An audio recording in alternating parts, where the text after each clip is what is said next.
Welcome to Tally Talks, a podcast to ramble about Tally Hall. I'm your host Emma, and today's episode is sponsored by Juice. I'm joined by Sam/Maluiz, and we'll be talking about Love of the Sun. Huh? Oh, I know what that is. You heard them right. My name is Sam, or I guess Maluiz, whichever one you prefer. I made Love of the Sun,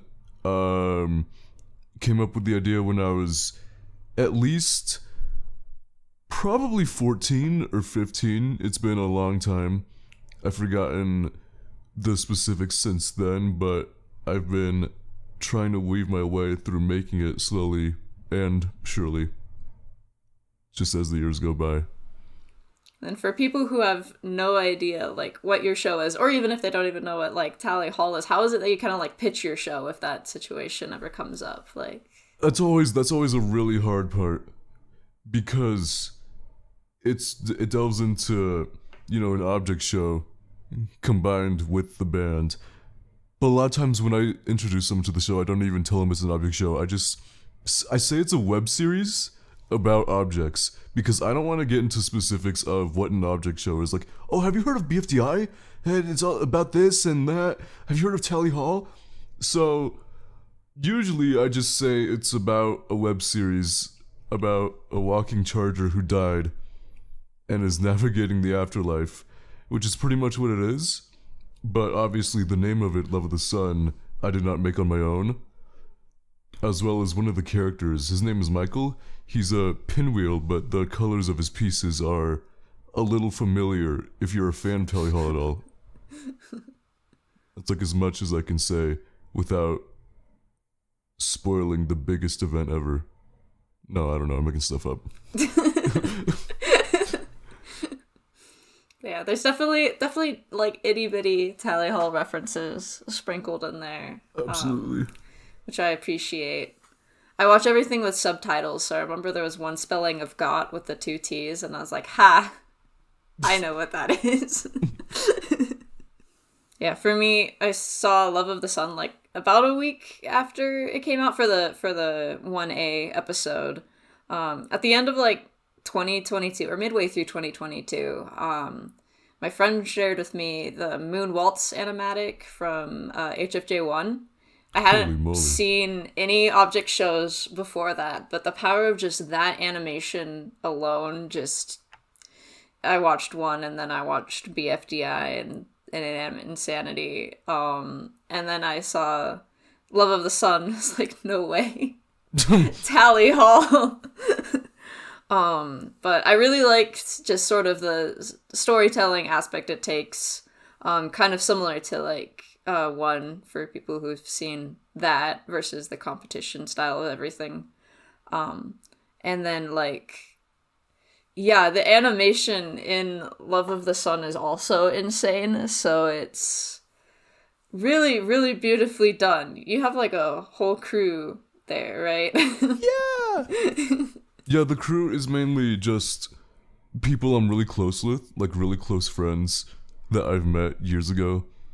Either through OSC-related manners, object show manners, or Tally Hall. Actually, I don't know if I've met anyone there purely through Tally Hall.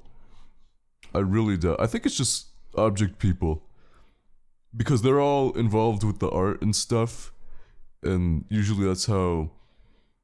That's within object shows, a lot of crews are usually just friends of each other. And so it's really easy for them to just make concepts of art or animations or to write together or all that stuff. That's mainly what I did with everyone there, except I do most of the writing, and I have 3 other friends that usually touch up the dialogue, or at least just sometimes there's big changes, but I think besides that, that's usually how it goes, and I try to keep it within that space so that I don't have a crew of 50 people. Right. I'm not gonna try and imagine what that would be like, honestly. Horrified. Yeah, what was kind of like your inspiration, like, or like the combination of you and your crew's inspiration for kind of the design and animation for things? Because there's some parts where it gets to be a little like goofier and more exaggerated, and then combination of like 3D and 2D animation. I am really happy you actually noticed that.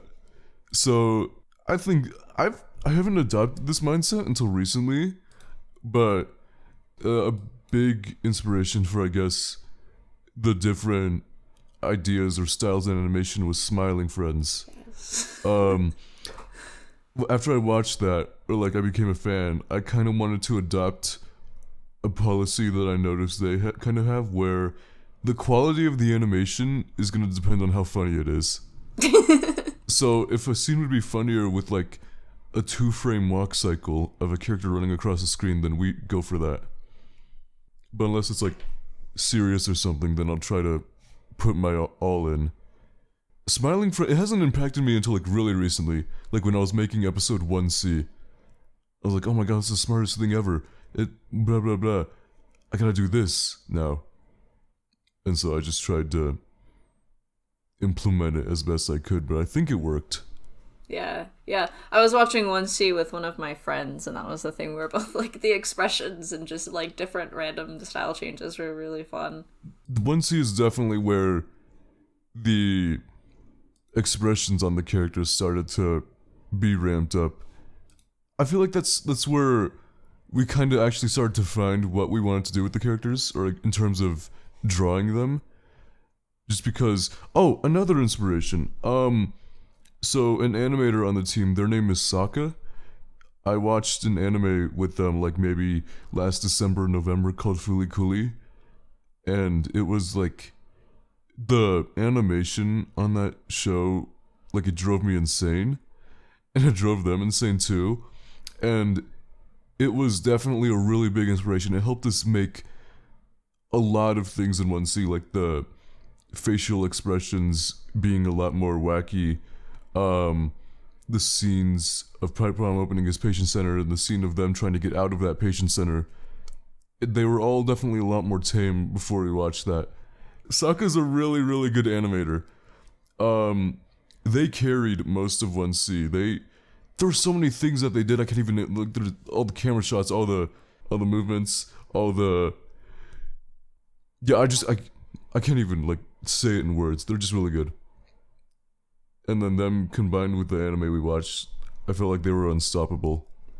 Yeah, for sure. It's like, I guess, kind of like the first, like, really action filled scene there in 1C, and just, yeah, all of the camera angles and just the quick cuts between different things of them trying to get out of this shrinking room. Yeah. It was like, oh man, this is really good. It got me excited because that's what I've been waiting to do with this show. Or that's what I've been wanting to do. Because even episode 2 is going to be really, like, similar to 1C in terms of, I guess, the action. And it's going to be, I guess, ramped up. I don't know how to describe it. But it's going to be very ambitious. A lot of the production on the show involves me learning something new within a program or learning how to animate something new. It's just seeing how far I can go with something, and if I can make it look good, then I'm going to keep it. That's like maybe 80% of the production. And it is very ambitious with the animation. I mean, I already kind of mentioned that already. It's like, it's always very impressive, but it's just, yeah, that definitely is showing. Even with 1A and just the combination of the different, like the 3D animation, the whole intro bit, and then just like, yeah, it's just really impressive. It looks really cool. And yeah, it's exciting that then you're able to kind of keep pushing to try that stuff too. I think it makes me very happy when I see people talk about like you said, the different ideas that come within the animation.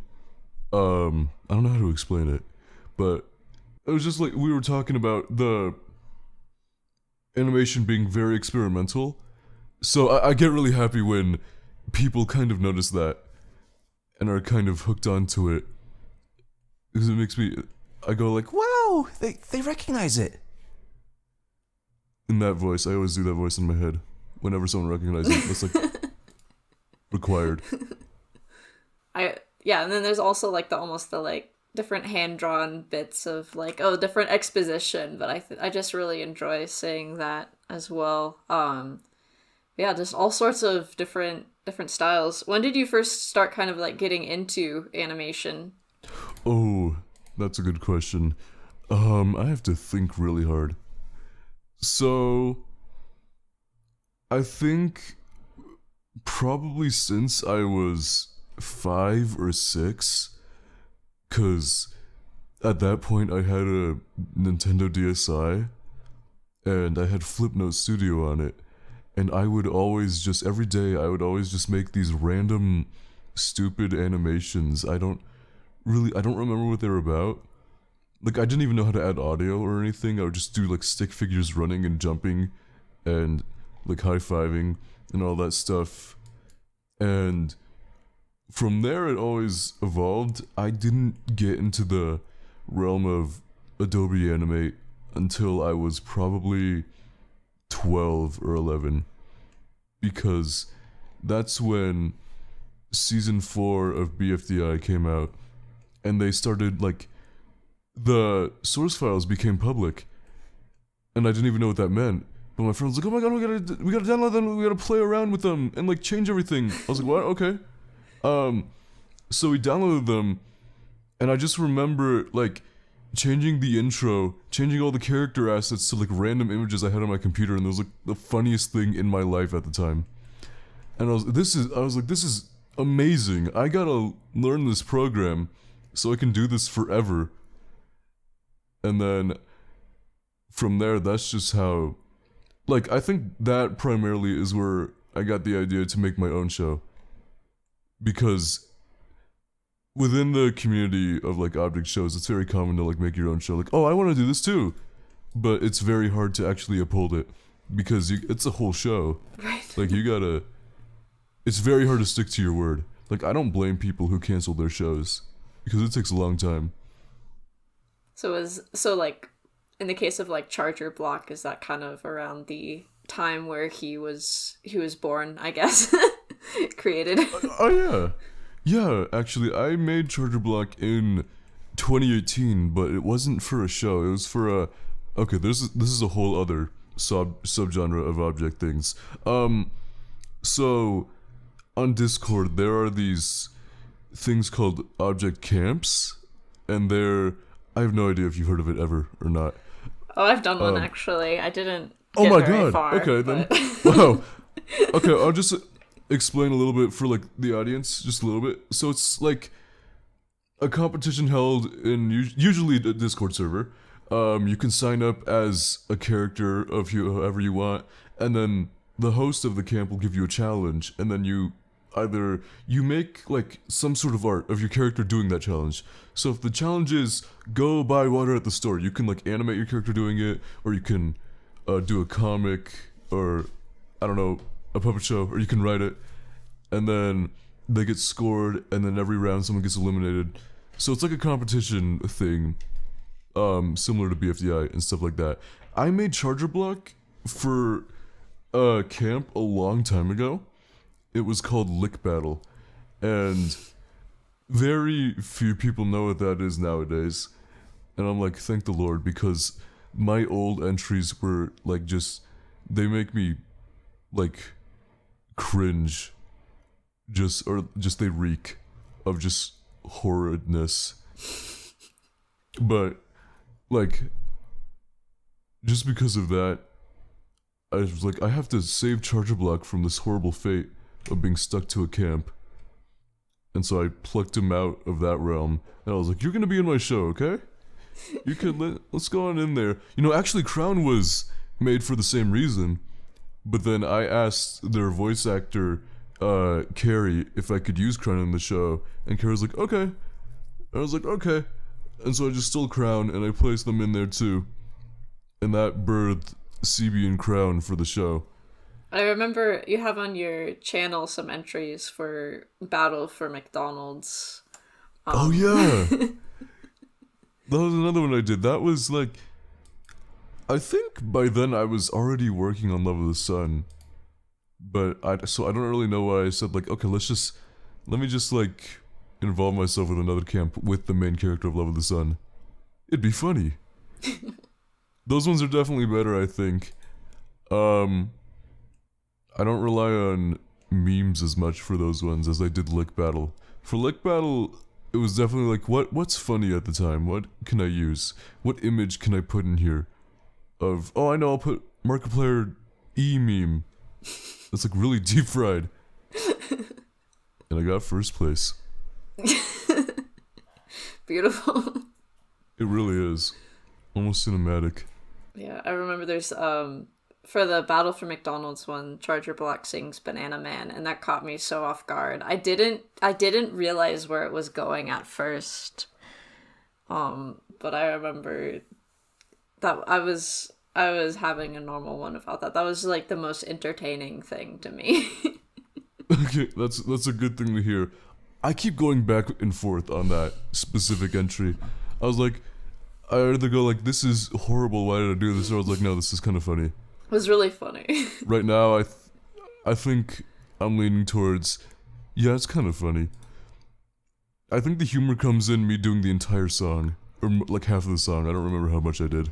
Yeah, a decent chunk of it. But I just had it like going on in the background while I was doing something, and I just did not realize where it was going because you're also singing the whole instrumental. Yeah. And then the lyrics to Banana Man come in, and I was laughing so hard. I was like sharing it to people. I was like, you gotta see this. You gotta see this, guys. This will blow you away. Oh yeah. That's just me with a new medium. Like, I just go insane and my friends just get to watch. I do that a lot too. You gotta see this. Watch this Charger sing Banana Man. Funniest thing I've ever seen. I think it would be like even funnier if you showed that to a friend who's never heard of Tally Hall or anything object related. And I look at it like, what is this? Why are you showing me this? When kind of like what point in time were you like settling on Love of the Sun as the title for the object show? Like, evidently Tally Hall moment. Definitely at the peak of my Tally Hall fixation. Like, it was when I got into Tally Hall, that it was like horrid. It was the only thing on my mind for so long. I didn't know what a fixation was until I saw Tally Hall. And I don't know why it hit me like a truck, but it really did. So I guess when I was making the show, or like when I was actually expanding on the concept I had, it was like, okay, it's about like the afterlife, you know? So I feel like the name for it, it's not heaven or hell. I feel like the name's gonna have to be something kind of mysterious or simple, mysterious. And I was like, and was my favorite song at the time. And I was like, wait, oh my gosh, look at that, the sun. Because I don't know, I feel like the lyric it's treated as a noun, like either a person or a place. I was like, okay, let me just do that. And I'm just not gonna clarify. And I was just say like, oh, it's up to you to do to think which one it is. And that's also when I designed Michael, his gray piece was originally cyan. And I remember specifically a conversation where I was like, what if I made it gray? And a few of my friends were like, if you make it gray, I'm quitting the show. I'm not kidding. I'm serious. Because they were big victims to my Tally Hall obsession. So they already knew how bad it got. And then I made it gray anyway. And they're like, oh my god, I think I hate you. I said, that's okay.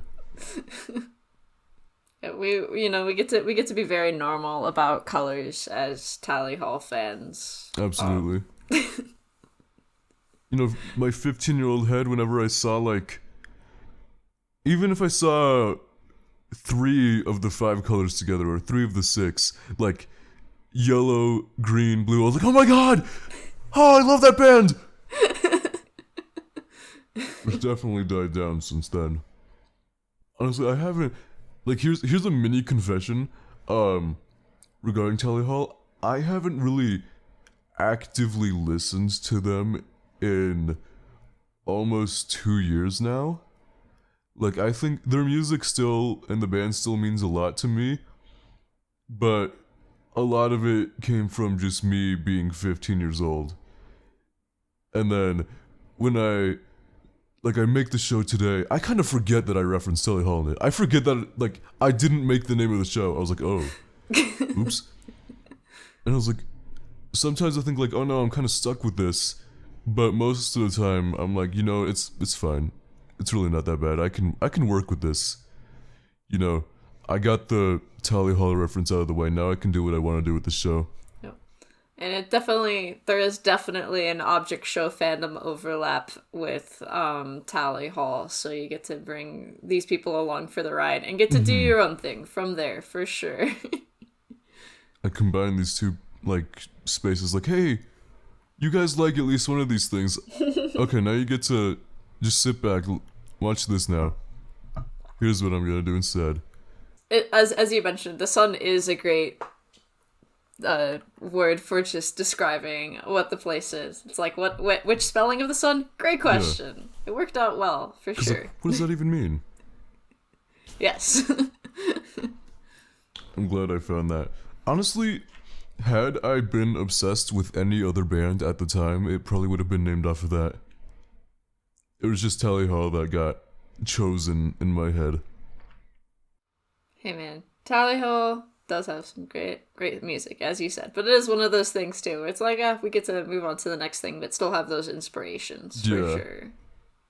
Because they definitely, like, I still think of their music very highly.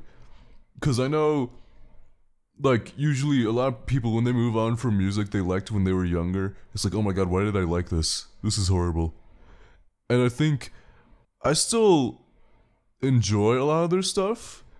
It's just not in my rotation, There's only a few songs where I can say confidently, I was like, this isn't as good as I remember it being. But most of it is like, yeah, this is good. I think my favorite now is probably Fate of the Stars. Like, or at least that was my favorite when I last listened to them. I was like, this is glorious. Holy moly. I love Fate of the Stars so much. It's really good. I think it became my favorite when I heard, like, during the last minute their callback to And, because I didn't even notice it at first. I was like, oh my god! Ah! But it was really somber. I didn't know what to think, except I could, like, die peacefully, or something along those lines. Yeah, Fate of the Stars is just, it's such a masterful song. And that's one where, like, you can visit it in the album or just at any random point, and it's still like, I feel like I'm ascending.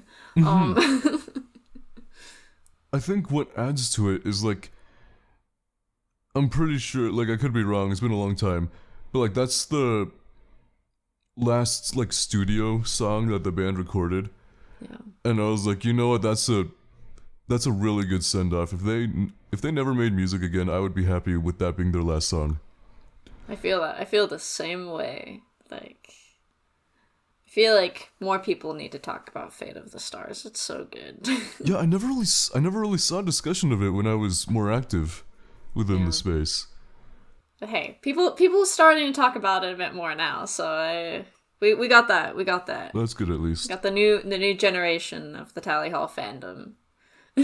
That sounds scary. Yeah, that was definitely me with the, like, 2021 era, was when I was a lot more active in things. So pretty much all of my knowledge that I currently have is just going off of what I remember from 2021. I'm really grateful for that, because that's exactly where my knowledge ends too. Yeah. Because when I thought about this interview, I was like, I know there was going to be also Tally Hall discussion besides the show, but I didn't know what else there was to talk about, like, beyond 21. And I was like, oh my, what if they know, like, a billion more things than I do? So, just knowing we're in the same boat, I think it's a lot better feeling. Yeah, yeah. For me, it was just like a lot of the ideas that I've had currently again are just things that I had in 2021 that I did not have the time to do. And so now it's like, okay, finally doing that stuff, observing what's happening now, but also I have like this gap of like 3 years basically where all these people know all of these things, and I'm like, well, I'll listen, you know. Yeah. Let's just see what happens. But yeah, there's definitely I definitely see a lot of like love of the sun character like profile pictures and comments of things now It's though. so weird to me. Like in a good way. And I just so like I don't even know how to explain it. It's just such a strange feeling cuz you see someone with it. I was like, "Wait, I made that. Hang on, I did that." It's because it's especially with Charger Block. So, like I said, when I made Charger Block, it was for a camp when I was 12. But also, Charger Block was kind of a representation of myself. So he used to definitely be a lot more of me. And then when I made Love of the Sun, I kind of realized like, if I want CB to be the protagonist of a show, I gotta make him his own character. I gotta remove myself from him. So I was like, okay, because when you throw a character into the internet, you're not getting him back. Like that's like bare minimum knowledge you gotta know. That's why, and I feel like Carrie, Crown's voice actor, did the same thing too, because it was like we can't make the show about ourselves, especially when there's gonna be a lot of fans of it, and there's gonna be a lot of people talking about these characters in very, very strange ways, or usually good ways. Yeah. Just gotta look in the right place. But that's why I did that. Um, and I'm glad I did that because CB's a lot more of like, he's very stupid, kind of, honestly. Which I think is good. I'm still impressed with how many times he's died while like only having a short amount of existence since he like spawned in. Um My favorite thing about that is the contrast between his deaths and Crown's deaths. Because, like, if you saw CB's deaths, you would know, like, Crown's died, like, 3 times total. And CB's died. I lost count myself, like, 840. I just remember I got asked about it once. And the best way I could describe it is, you know, CB's pretty good at living, but he's a lot better at dying. That's just a big skill with him. And I guess Crown is vice versa. and with Michael, he's been stuck with Charger Block the entire time. So Yeah. Michael is very, I guess, intolerant of CB, or at least he'll grow to start to be like that. Because right now it's like, okay, you're permanently dead now, so I gotta get used to you. But I'll probably be able to do that. But I feel like it's a case where he'll quickly learn, like, no, I can't do that. This dude is horrible. Why is he my patient? At least Crown and Sean get along. yeah, they seem to be homies. Yeah, they are, definitely. They definitely have a lot better of a friendship. I like also in one scene of just Charger Block was just like, oh man, all of these other people's patient centers are so much cooler than mine. Yeah. Like, I didn't want any of them to say it out loud, but I was trying to show that CB is, like, very obviously jealous of everyone else's centers. Because he looks at Crowns, he doesn't even say anything. He just walks around grumbly. And then when they ask to open his center, he's like, oh yeah, mine's way better. Even though he's lying through his teeth, because they're gonna know in a few seconds that it's not better. But he was just doing it just to seem cooler. Like, yeah, Sean's room is kind of a cardboard box, you know? Mine, but this is where things get good. I think it was on one of your live streams. I was remembering, like, there's just like very few things in that room, but I remember there being like a poster, which I think you mentioned was like a past character as well of the like last scene 2018. I I was looking for a screenshot of the thing I was talking about, of the, like, that poster in the background. Yeah.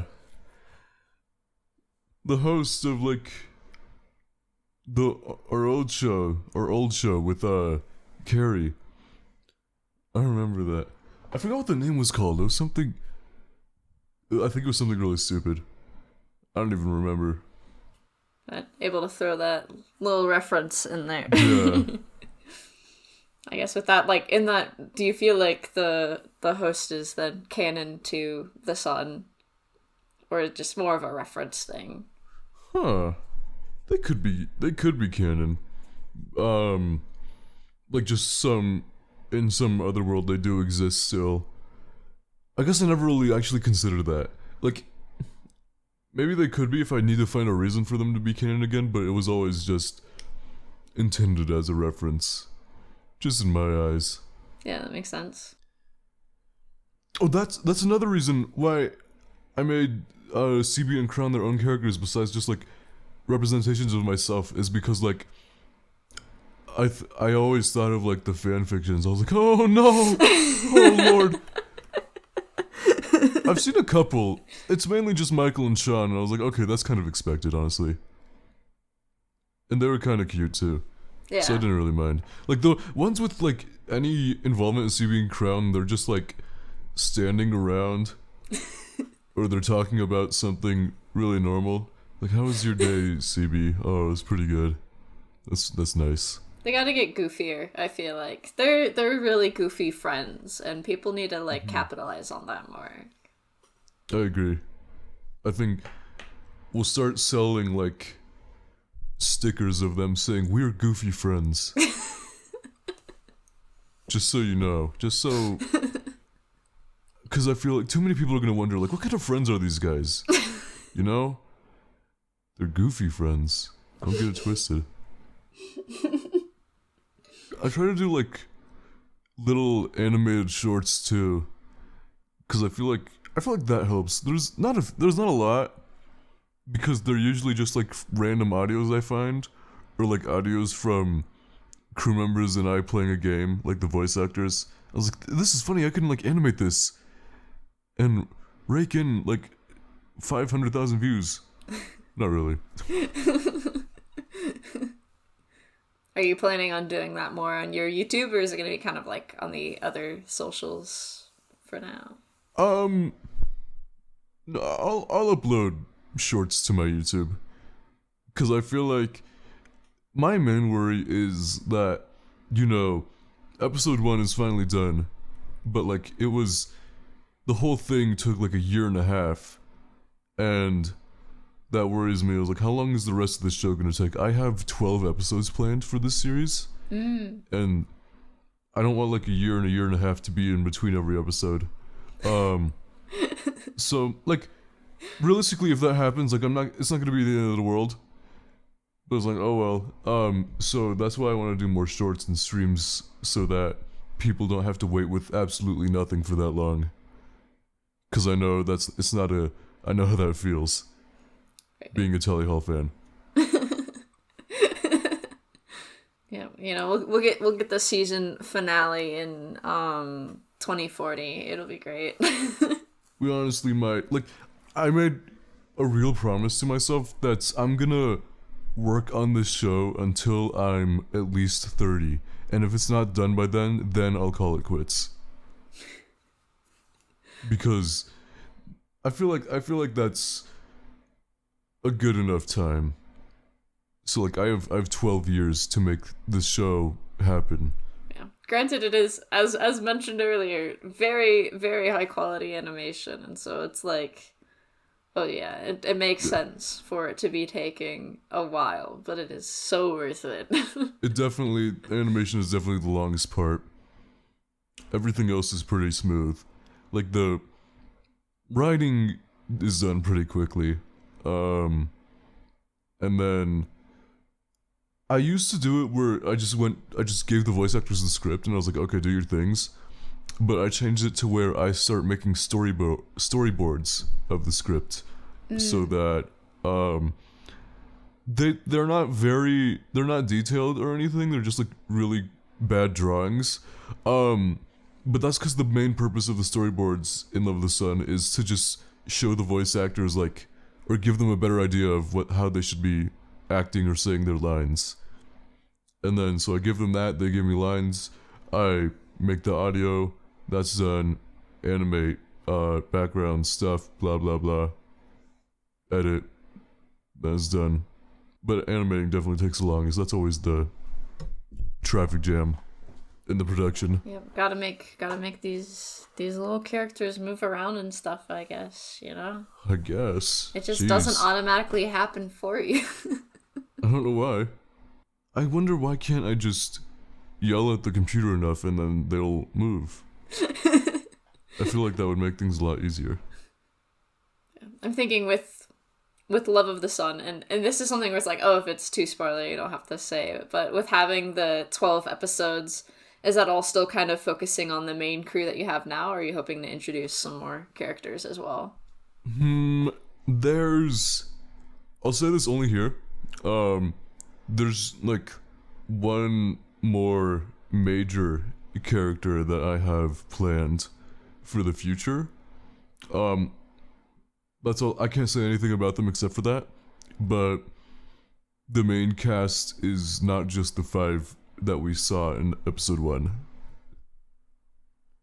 Oh yeah, something I did want to ask too, if you are so inclined to answer, is I remember seeing on your Tumblr someone asked if Michael listens to Tally Hall, and if so, what his favorite song would be, and it sounded like he would not survive listening to Tally Hall. But for the other characters, do you feel like any of them would listen to Tally Hall, and if so, if they have favorite songs?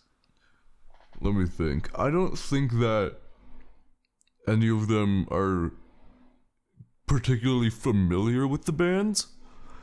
But if I had to say anyone who would listen to it, like upon finding out about the band, it would. That's a good question. That's a maybe Pipe Bomb and Crown, because I don't know. CB Charger Block listens to like a lot of like crap stuff, like maybe Skrillex or something like that, or maybe he likes Daft Punk. I know that much. Crown and Sean are both very like jazzy, I guess. Pipe Bomb, I don't really have anything except for Pipe Bomb, so it could be Pipe Bomb. Michael listens to like. Michael struck me as like someone who is like a Tally Hall hater, but would maybe listen to like Radiohead and other things like that. So, yeah, if anyone would listen to it, I guess it would be Crown and Pipe Bomb. Those are my answers. All right. But I don't know about favorite songs. I haven't thought that far ahead. Yeah, no worries. Yeah, all of the characters are just a lot of fun, and I'm excited to see what happens next. Even if a few of them already traumatized by the end of the first episode, just a little bit, maybe. That's okay. We don't need to worry about them. They'll be fine. They'll be okay. Yeah. There's nothing to worry about in there. I'm glad to hear that, like, they're at least somewhat memorable from the first episode. I think that was a mini goal of mine. I didn't want any of them to be, like, insanely forgettable. Yeah, I think, especially with just Michael and Charger Block's interactions, those were just really fun, and there was just getting to see, like, the fan art that, like, immediately spawned was really cool to see. And then also, like, even if, like, Crown and Sean weren't as focused in the, 1A yet, they still definitely had their spotlight, too. After I made 1A, I realized, like, Sean literally had, like, 5 lines total, maybe. And I'm like, oh my gosh, that's kind of horrible. And Crown, too. I mean, they obviously had more lines, but they weren't super, independent, I don't think. So, in 1B, that's when I wrote that whole, like, beginning segment of Michael and Sean. I was like, I want Sean and Michael to have, like, equal dialogue. I want them to show each other off. And then 1C was like, I want to define Crown a little more. Like, we didn't see it before, but they're kind of snarky and a little naive, honestly. So, like, I think they're a better person in general than CB, but they're still not like the greatest to admire. Still got some growing to do. Definitely. Both of them. A lot of it. Yeah, but definitely looking forward to see where that goes. But yeah, but I think the goal of memorable characters definitely was reached there. And it makes me excited to see those characters show up in other people's fan arts or animation stuff people make. Like, hey, I know them. Yeah, I know that. I think it still, like, drives me crazy because it's like someone liked this thing so much to the point where they made their own versions of it. Like with art or like even with humanizations, those are like always insane. I love those. 'Cause that's where you really get to see how they interpret the characters. Yeah. Yeah, those are like my favorite ones. Well, I'm thinking, I don't know if you have any other thoughts or things that you would like to share. I don't really. I think you kind of said it all for me, honestly. Like that's like with only one episode, there's not a whole lot to talk about, but that'll obviously change. Yeah, but I appreciate you joining me here for this, and definitely absolutely. looking forward to what's coming next, and definitely appreciating the things put into the first episode as well. So yeah, I appreciate it. I am, very hyped. Thank you for having me. This was actually really, really fun. I'm really glad I got to be a part of it. Yippee! Thanks for listening to Tally Talks. I have entirely hijacked this podcast episode because I love of the Sun. Watch it if you haven't. This show may be taking up more of my brain space than Tally Hell has in the past year, admittedly. Anyways, hi Tails Eating Nails. You correctly guessed this episode. Congratulations. Also, if you would like a shout out in an upcoming Tally Talks episode or in an Emmatronics video, check out the links in the description or visit tallytalks.com. If you give to help a family in Gaza, I'll give you a shout out. Just let me know how you'd like to be credited in the Google form. Don't forget to keep sharing ways people can help, If you have any comments to share or would like to ask about being a guest on the podcast, please email podcast@awesomejedi.com. With all that said, thank you and have a good day. By Tally Hall.